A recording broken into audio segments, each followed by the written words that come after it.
വീട്ടിൽ ഇതേപോലെ ഇങ്ങനെ ഉണങ്ങിയിട്ടുള്ള പയറ് അല്ലെങ്കിൽ കടല അല്ലെങ്കിൽ എന്തൊരു സാധനം ഗ്രീൻ പീസ് അല്ലെങ്കിൽ ഉണക്കപ്പയർ ഇതേപോലെ ചെറുപയർ ഇങ്ങനത്തെ സാധനങ്ങൾ വെച്ചിട്ടായിരിക്കും മിക്കവാറും വീട്ടിൽ രാവിലെ ഭക്ഷണം ഉണ്ടാക്കുക. അത് കൂട്ടിയിട്ട് ഒന്നല്ലെങ്കിൽ കഞ്ഞി കഴിക്കും, അല്ലെങ്കിൽ ചോറുണ്ട്, അല്ലെങ്കിൽ ചപ്പാത്തി കഴിക്കും, അല്ലെങ്കിൽ ഉപ്പുമാവ് കഴിക്കും. അങ്ങനെയാണ് സാധാരണ എൻ്റെ വീട്ടിലേക്ക് ഉണ്ടാകാറുള്ളത്. മിക്കവാറും വീട്ടിൽ അങ്ങനെ തന്നെയായിരിക്കും. പക്ഷേ നമ്മൾ സാധാരണ ഇതേപോലെ കറികളൊക്കെ വെക്കുമ്പോൾ ഇങ്ങനത്തെ കറികളൊന്നും വലിയ ആഘോഷമായിട്ടൊന്നും വെക്കുന്നില്ല. ജസ്റ്റ് കുക്കറിൽ ഇട്ടിട്ടൊന്ന് വേവിക്കും. അത് കഴിഞ്ഞിട്ട് വെളുത്തുള്ളി, ഇഞ്ചിയും പച്ചമുളകും സവോളയും കൂടിയിട്ടൊന്ന് മൂപ്പിച്ചിട്ട് അതിനകത്തിട്ടിട്ട് ജസ്റ്റ് ഒന്ന് കാച്ചിയ പോലെ എടുക്കും. പക്ഷെ ഇത് ഞാൻ തക്കാളി ചേർത്തിട്ടാണ് ഉണ്ടാക്കുന്നത്. ഇതേപോലെ ഉണ്ടാക്കിയിട്ടുണ്ടെങ്കിൽ കഴിക്കാൻ വേണ്ടിയിട്ട് നല്ല ടേസ്റ്റ് ആയിരിക്കും. എന്തിൻ്റെ കൂടെ കഴിക്കാനാണെങ്കിലും ഉപ്മാവിൻ്റെ കൂടെ കഴിക്കുക, ചോറിൻ്റെ കൂടെ കഴിക്കുക, കഞ്ഞിയുടെ കൂടെ കഴിക്കുക, ബ്രെഡിൻ്റെ കൂടെ കഴിക്കുക, അപ്പത്തിൻ്റെ കൂടെ കഴിക്കുക. ഇനി ഒന്നല്ലാന്ന് വെച്ചിട്ടുണ്ടെങ്കിൽ സൂപ്പ് പോലെ വെറുതേന. പക്ഷെ സൂപ്പിൻ്റെ അത്രയ്ക്കാണ്ട് ഒരു ഗ്രേവി ഉണ്ടാവില്ല. പക്ഷെ വെറുതേന കഴിക്കാനാണെങ്കിൽ നല്ല ടേസ്റ്റ് ആയിരിക്കും. അപ്പോൾ നിങ്ങൾ ട്രൈ ചെയ്ത് നോക്കിയിട്ട് ഫീഡ്ബാക്ക് പറയാൻ വേണ്ടിയിട്ട് മറക്കരുത്. പിന്നെ വീഡിയോ ഇഷ്ടമാണെന്ന് വെച്ചിട്ടുണ്ടെങ്കിൽ വീഡിയോയുടെ അടിയിൽ ലൈക്ക് ചെയ്യുക, കമൻറ്റ്സ് ചെയ്യുക, നിങ്ങളുടെ ഫ്രണ്ട്സിനും ഷെയർ ചെയ്യുക. അപ്പോൾ നമുക്കൊരു സമയം കളയാണ്ട് തന്നെ നമ്മുടെ കറി റെഡി ആക്കിയിട്ട് ഇടുക. ഇനി ഇത് റെഡിയാക്കാൻ വേണ്ട സാധനങ്ങൾ എന്തൊക്കെയാന്ന് നോക്കാം. അപ്പം ഞാനിവിടെ ചെറുപയർ വെള്ളത്തിലിട്ടിട്ട് കുതിർത്തിയെടുത്തിട്ടുണ്ട്. ഈ പയർ നിങ്ങൾക്ക് അറിയാലോ. ഈ പയറിൻ്റെ ഉള്ളിൽ ഇതിപ്പോൾ തൊണ്ടോട് കൂടിയിട്ടാണല്ലോ. തൊണ്ടോട് കൂടിയിട്ട് ഇതേപോലെ മുഴുവനായിട്ട് ഇരിക്കുന്നതാണ് ചെറുപയർ എന്ന് പറയും. അപ്പോൾ ഇതിൻ്റെ ഉള്ളിൽ ഈ പരിപ്പ് മാത്രം എടുത്തിട്ടാണ് നമ്മൾ സാധാരണ ചെറുപരിപ്പ് പായസം ഉണ്ടാക്കില്ലേ. അപ്പോൾ ഈ ഉള്ളിലെ ഈ പരിപ്പ് മാത്രം എടുത്ത് തന്നെയാണ് നമ്മൾ ചെറുപരിപ്പ് എന്ന് പറയുന്നത്. ഇങ്ങനെ തൊണ്ടോട് കൂടിയിട്ട് മുഴുവനായിട്ട് വന്നത് ചെറുപയർ. അപ്പോൾ ഇത് ഞാനിവിടെ 250 ഗ്രാമാണ് എടുത്തേക്കുന്നത്.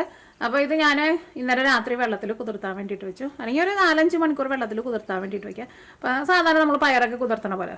അപ്പോൾ പയർ നല്ല സോഫ്റ്റായിട്ട് വരുമല്ലോ. ഇനിയിപ്പോൾ നിങ്ങൾക്ക് ഇതേപോലെ പയർ കുതിർത്താൻ വേണ്ടിയിട്ട് ടൈമില്ലാന്ന് വെച്ചിട്ടുണ്ടെങ്കിൽ കുഴപ്പമില്ല. ഈ ചെറുപയർ നമ്മൾ ഓയിലൊന്നും ഒഴിക്കാണ്ട് ഡ്രൈ റോസ്റ്റ് ചെയ്തിട്ട് നന്നായിട്ടൊന്ന് ചൂടാക്കിയിട്ട് എടുത്താലും മതി. അതിനായിട്ടിട്ട് കുതിർത്തിയിട്ട് എടുക്കണമെന്ന് വെച്ചിട്ടുണ്ടെങ്കിൽ അങ്ങനെ എടുക്കുക. ഇനിയിപ്പോൾ നിങ്ങൾക്ക് സമയമില്ല, ഇപ്പം തന്നെ നിങ്ങൾക്ക് ഉണ്ടാക്കണമെന്ന് വെച്ചിട്ടുണ്ടെങ്കിൽ ഇതേപോലെ പയർ എടുത്തിട്ട് നന്നായിട്ടൊന്ന് ഒരു പാനിലിട്ടിട്ട് നന്നായിട്ടൊന്ന് ചൂടാക്കുക. അപ്പോൾ നന്നായിട്ട് ചൂടാക്കി കഴിയുമ്പോൾ നല്ലൊരു സ്മെല്ലേക്ക് വരും. അങ്ങനെ ഉണ്ടാക്കിയാലും നല്ല ടേസ്റ്റ് ഉണ്ടാവും. ഇങ്ങനെ കുതിർത്തിയിട്ട് ഉണ്ടാക്കിയാലും നല്ല ടേസ്റ്റ് ഉണ്ടാവും. ഇതിലേക്കുള്ള മസാല ഉണ്ടാക്കാൻ വേണ്ടിയിട്ട് ഇതിലേക്ക് നമ്മൾ സവോളയും പിന്നെ തക്കാളിയും കുറച്ച് കൂടുതൽ ചേർക്കുന്നുണ്ട്. അപ്പോൾ ഞാനിവിടെ 2 വലിയ സവോള നല്ല പൊടിയായിട്ട് കട്ട് ചെയ്തിട്ട് എടുത്തിട്ടുണ്ട്. നല്ല പൊടിയായിട്ട് കട്ട് ചെയ്തിട്ട് എടുക്കുക. അപ്പോഴായിരിക്കും നമ്മുടെ ഗ്രേവിക്കൊക്കെ നല്ല തിക്നെസ്സും ഈ കറിയുടെ ഗ്രേവിക്ക് ആയിരുന്നാലും കഴിക്കുമ്പോൾ നല്ല ടേസ്റ്റ് ഉണ്ടാവുക. പിന്നെ 2 തക്കാളിയും നല്ല പൊടിയായിട്ട് കട്ട് ചെയ്തിട്ട് എടുത്തിട്ടുണ്ട്. പിന്നെ നമുക്ക് വേണ്ടത് ജിഞ്ചർ ഗാർലിക് പേസ്റ്റാണ്. അപ്പോൾ ഞാനിവിടെ ഒരു 10 വലിയ വെളുത്തുള്ളിയും ഒരു വലിയ കഷ്ണം ഇഞ്ചിയും കൂടിയിട്ട് ഒരു ഇച്ചിരി വെള്ളം ഒഴിച്ചിട്ട് മിക്സിയിലിട്ടിട്ടൊന്ന് അരച്ചെടുത്തിട്ടുണ്ട്. ഇതൊരു 2 ടേബിൾ സ്പൂൺ ചേർക്കാം. അപ്പോൾ നമ്മുടെ നാട്ടിലേക്ക് കിട്ടുന്ന നാടൻ വെളുത്തുള്ളിയൊക്കെയാണെന്ന് വെച്ചിട്ടുണ്ടെങ്കിൽ ഒരു കൂടായിട്ട് നമ്മുടെ നാട്ടിൽ കിട്ടുന്നത് അതിൻ്റെ ഒരു 1.5 കൂട് എടുക്കുക. ഏകദേശം ഒരു 16-17 വെളുത്തുള്ളി ഇടുക. പിന്നെ ഒരു വലിയ കഷ്ണം ഇഞ്ചിയും കൂടിയും ചേർത്തിട്ട് മിക്സിയിൽ ഒരുപാട് വെള്ളം ചേർക്കാണ്ട് കുറച്ച് വെള്ളം ഒഴിച്ചിട്ട് ഇതേപോലെ ഇങ്ങനെ അരച്ചിട്ടെടുക്കുക. പിന്നെ ഇതിലേക്ക് എരിവിന് വേണ്ടിയിട്ട് ഞാനിവിടെ ഒരു 3 പച്ചമുളക് എടുത്തിട്ടുണ്ട്. പിന്നെ എരിവിന് വേണ്ടിയിട്ട് നമ്മൾ മുളക് പൊടിയും ചേർക്കണുണ്ട് കേട്ടോ. പിന്നെ ഇതിലേക്ക് നമ്മൾ സാധാരണ കറിയിലേക്കൊക്കെ ചേർക്കണ മസാലപ്പൊടികൾ മഞ്ഞൾപ്പൊടി വേണം, മല്ലിപ്പൊടി വേണം, മുളക് പൊടി വേണം, പിന്നെ ചെറിയ ജീരകത്തിൻ്റെ പൊടി ചേർക്കുന്നുണ്ട്. പിന്നെ ഫസ്റ്റ് നമ്മൾ കടുക് പൊട്ടിക്കും, പിന്നെ കുറച്ച് ചെറിയ ജീരകവും കൂടിയിട്ട് നമ്മൾ മുഴുവനായിട്ടിടും. പിന്നെ ലാസ്റ്റ് കുറച്ച് ഗരം മസാലയും ചേർക്കും. അപ്പോൾ ഇത്രയും സാധനങ്ങളാണ് നമുക്കിത് റെഡിയാക്കാൻ വേണ്ടിയിട്ട് വേണ്ടത്. അപ്പോൾ ഇനി സമയം കളയാണ്ട് നമുക്ക് വേഗം റെഡിയാക്കിയിട്ടെടുക്കുക. ഇനി നമ്മുടെ കറി റെഡിയാക്കാൻ വേണ്ടിയിട്ട് കറി ഞാനിവിടെ കുക്കറിലായിട്ട് ഉണ്ടാക്കുന്നത്. കാരണം നമ്മുടെ ചെറുപയർ നമുക്ക് വേവിച്ചിട്ട് എടുക്കണമല്ലോ. അപ്പോൾ ഇതിലേക്ക് ആവശ്യത്തിന് വെളിച്ചെണ്ണ ചേർക്കാം. ഇത് വെളിച്ചെണ്ണ കേട്ടോ, ഇവിടെ തണുപ്പായതുകൊണ്ടാണ് വെളിച്ചെണ്ണ കട്ട പിടിച്ചിട്ടിരിക്കുന്നത്. അപ്പോൾ വെളിച്ചെണ്ണ നന്നായിട്ട് ചൂടായിട്ടുണ്ട്. ഇനി ഇതിലേക്ക് ഒരു 1/2 ടേബിൾ സ്പൂൺ കടുക് ചേർക്കാം. കടുക് ഒന്ന് പൊട്ടട്ടെ.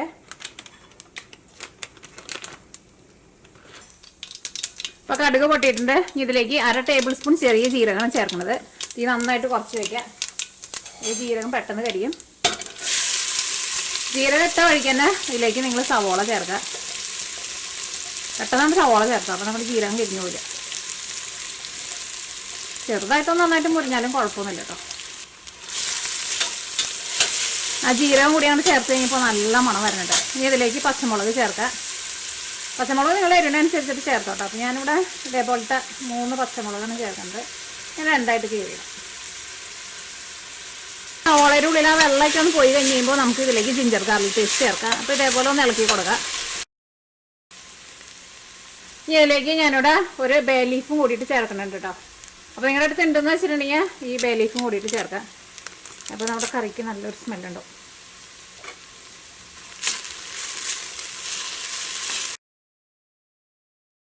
നമ്മുടെ സവാളയുടെ ഉള്ളിൽ വെള്ളമൊക്കെ ഒന്ന് വലിഞ്ഞിട്ടുണ്ട്, ഒന്ന് ഡ്രൈ ആയിട്ട് വന്നിട്ടുണ്ട്. ഇനി ഇതിലേക്ക് നമുക്ക് ജിഞ്ചർ ഗാർലിക് പേസ്റ്റ് ചേർക്കാം.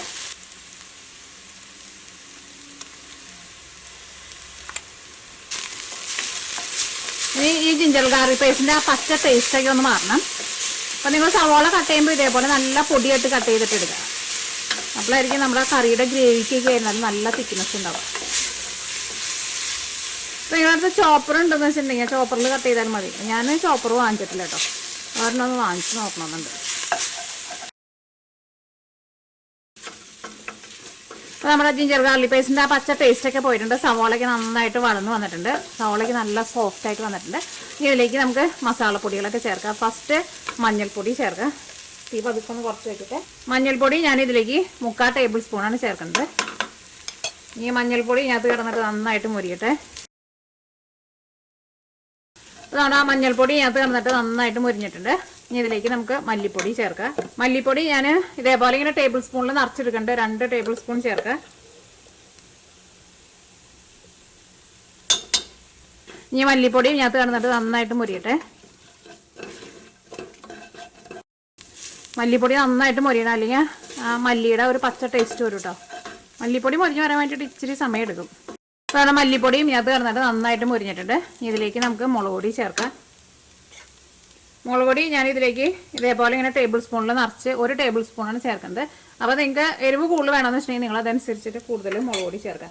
പക്ഷേ പച്ചമുളക് കൂടുതൽ ചേർത്തിട്ട് മുളക് പൊടി കുറച്ച് ചേർക്കുന്നതായിരിക്കും കേട്ടോ കൂടുതൽ ടേസ്റ്റ്. അപ്പോൾ നിങ്ങൾക്ക് എരിവ് വേണമെന്ന് വെച്ചിട്ടുണ്ടെങ്കിൽ മുളക് പൊടി ഇത്രയ്ക്ക് ചേർത്താൽ മതി. പിന്നെ പച്ചമുളക് വേണമെന്ന് വെച്ചിട്ടുണ്ടെങ്കിൽ നിങ്ങൾ കുറച്ചുകൂടി കൂടുതൽ ചേർത്തോ, നല്ല എരിവ് വേണമെങ്കിൽ.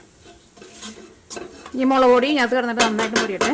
ഈ മരത്തിൻ്റെ തവിയായിട്ടുണ്ടെങ്കിൽ ഇങ്ങനെ പിടിച്ചിരിക്കുന്നതൊന്നും വിട്ടുപോരില്ല. അവിടെ മുളക് പൊടിയും ഇതിനകത്ത് കിടന്നിട്ട് നന്നായിട്ട് മുരിഞ്ഞിട്ടുണ്ട്. എല്ലാ മസാലപ്പൊടികളും നന്നായിട്ട് മുരിഞ്ഞിട്ടുണ്ട്. ഇനി ഇതിലേക്ക് നമുക്ക് ജീരകം, ചെറിയ ജീരകം പൊടിച്ചതും കൂടിയിട്ട് ചേർക്കണം. അതിന് മുമ്പായിട്ട് ഇതിലേക്ക് നമുക്ക് തക്കാളി ചേർക്കാം. ഇതിലേക്ക് ആവശ്യത്തിന് ഉപ്പ് ചേർക്കാം.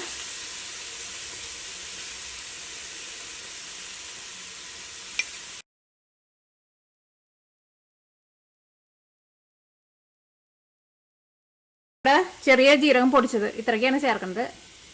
1/4 ടേബിൾ സ്പൂൺ. 1/4 ടേബിൾ സ്പൂണിനേക്കാളും ഒരു പൊടിക്ക് കൂടുതലുണ്ട്. ഇതെല്ലാം കൂടിയിട്ട് നന്നായിട്ടൊന്ന് മിക്സ് ചെയ്യാം. ഇനി നമുക്ക് മൂടി വെച്ചിട്ട് ഈ തക്കാളി നന്നായിട്ടൊന്ന് വെന്ത് ഉടഞ്ഞ് വരണം. അപ്പം അതിന് വേണ്ടിയിട്ട് നമുക്ക് ഇതൊന്ന് മൂടി വയ്ക്കാം. തക്കാളി നന്നായിട്ട് വെന്ത് ഉടഞ്ഞ് വന്നിട്ട് വേണം ഇതിലേക്ക് നമുക്ക് പയറ് ചേർക്കാൻ വേണ്ടിയിട്ട്. ഞാൻ തുറന്നു നോക്കട്ടെ.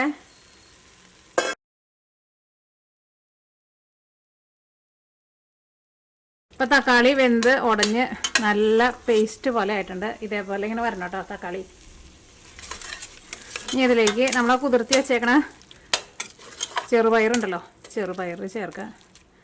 അപ്പോൾ കുതിർത്താൻ വേണ്ടിയിട്ട്, അപ്പോൾ പയർ കുതിർത്താൻ വേണ്ടിയിട്ട് നിങ്ങൾക്ക് നേരമില്ലാന്ന് വെച്ചിട്ടുണ്ടെങ്കിൽ കുഴപ്പമില്ല. പയർ ഒരു പാനിലിട്ടിട്ട് നന്നായിട്ട് ചൂടാക്കാം. നന്നായിട്ട് ചൂടാക്കി കഴിയുമ്പോൾ നല്ലൊരു സ്മെല്ലൊക്കെ വരും. അങ്ങനെ ആക്കിയിട്ട് ഇതിലേക്ക് ഇട്ടാലും മതി.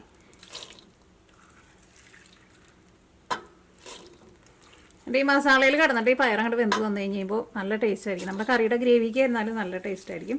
നമ്മുടെ പയറിൻ്റെ ഉള്ളിലേക്കൊക്കെ മസാല നന്നായിട്ട് പിടിക്കുകയും ചെയ്യും. അപ്പോൾ ഞാൻ ഇതേപോലത്തെ സ്റ്റീലിൻ്റെ ഗ്ലാസ്സിലോട്ട് വെള്ളം ചേർക്കാൻ വേണ്ടിയിട്ട് പോകുന്നത്. ഇതേപോലത്തെ ഗ്ലാസ്സിൽ 3 ഗ്ലാസ് വെള്ളമാണ് ചേർക്കുന്നത്. ഇനി ഇതിലേക്ക് നമുക്ക് വെള്ളം ചേർക്കാം. അപ്പോൾ ഞാനിവിടെ ഇതേപോലത്തെ സ്റ്റീലിൻ്റെ ഗ്ലാസ്സിൽ ഇപ്പോൾ വെള്ളം ചേർക്കുന്നത്. ഒരു 3 ഗ്ലാസ് വെള്ളം ചേർക്കാം. ഇതെല്ലാം കൂടിയിട്ട് നന്നായിട്ടൊന്ന് മിക്സ് ചെയ്തിട്ട്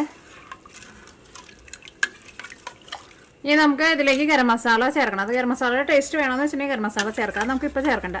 ഈ ഫസ്റ്റ് നമുക്കത് മൂടി വെച്ചിട്ട് ഈ പയറൊന്ന് വേവിച്ചിട്ട് എടുക്കുക. അത് കഴിഞ്ഞിട്ട് തുറന്നു കഴിഞ്ഞിട്ട് നമ്മളെല്ലാം കൂടിയിട്ട് നന്നായിട്ട് മിക്സ് ചെയ്യുക. ആ സമയത്ത് നമുക്ക് ചേർക്കാം. അപ്പോൾ ഈ കുക്കർ മൂടി വയ്ക്കാൻ വേണ്ടിയിട്ട് പോവാണ്. കുക്കറിൻ്റെ ഉള്ളിൽ നിന്ന് ഒരു 5 വിസിൽ വന്നു കഴിയുമ്പോൾ നമുക്ക് തീ ഓഫ് ചെയ്യാം. അപ്പോൾ നമ്മുടെ കുക്കറിൽ നിന്ന് ഒരു 5 വിസിൽ വന്നിട്ടുണ്ട്. ഇനി ഞാനിവിടെ തീ ഓഫ് ചെയ്യാം കേട്ടോ. ഇനി എങ്ങാനും വെന്തില്ലാന്ന് വെച്ചിട്ടുണ്ടെങ്കിൽ നമുക്ക് തുറന്ന് നോക്കി കഴിഞ്ഞിട്ട് വെന്തില്ലാന്ന് വെച്ചിട്ടുണ്ടെങ്കിൽ രണ്ടാമത് വേവിച്ചിട്ടെടുക്കും. പക്ഷേ ഇത് നമ്മൾ കുതിർത്തിയിട്ട് വെച്ചേക്കണ പയറാണല്ലോ. അപ്പോൾ അതുകൊണ്ട് എന്തായാലും നല്ല 5 വിസിൽ മതിയാവും. 5 വിസിൽ കൊണ്ട് വെന്ത് കിട്ടും. അതിപ്പോൾ നമ്മൾ കുതിർത്താണ്ട് മറ്റേ ചൂടാക്കിയിട്ട് ഇടാൻ വേണ്ടിയിട്ട് പറ്റില്ല. അങ്ങനെ ഇട്ടാൽ 5 വിസിൽ മതി. 5 വിസിലിൽ വേവും നമുക്ക്. കുക്കറിൻ്റെ ഉള്ളിൽ നിന്ന് ആവി മുഴുവനും പോയിട്ടുണ്ട്. കുക്കർ തുറന്നു കേട്ടേട്ടാ.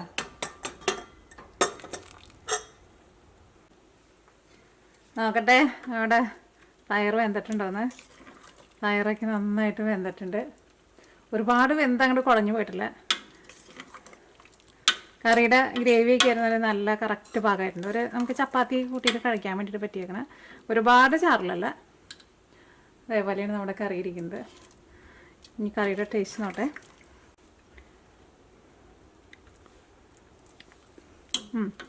ഉപ്പ് അധികമില്ല കേട്ടോ, കുറച്ചും കൂടി ഉപ്പ് ചേർക്കാം.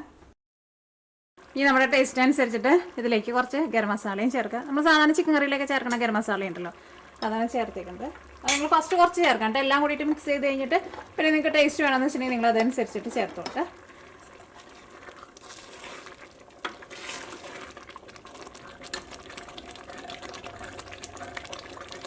ഇനി ഞാനിവിടെ തീ ഓഫ് ചെയ്യാണ്.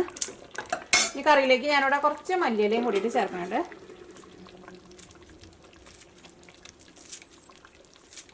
നമ്മുടെ ചപ്പാത്തിയുടെ കൂടെ കഴിക്കാമെന്ന് വെച്ചിട്ടുണ്ടെങ്കിൽ നല്ല ടേസ്റ്റ് ഉണ്ട്. അപ്പോൾ മല്ലിയിലയുടെ ടേസ്റ്റ് നിങ്ങൾക്ക് ഇഷ്ടമാണെന്ന് വെച്ചിട്ടുണ്ടെങ്കിൽ മല്ലിയിലയും കൂട്ടിയിട്ട് ചേർക്കും. അപ്പോൾ നമ്മുടെ ചെറുപയർ കറി റെഡി ആയിട്ടുണ്ട്.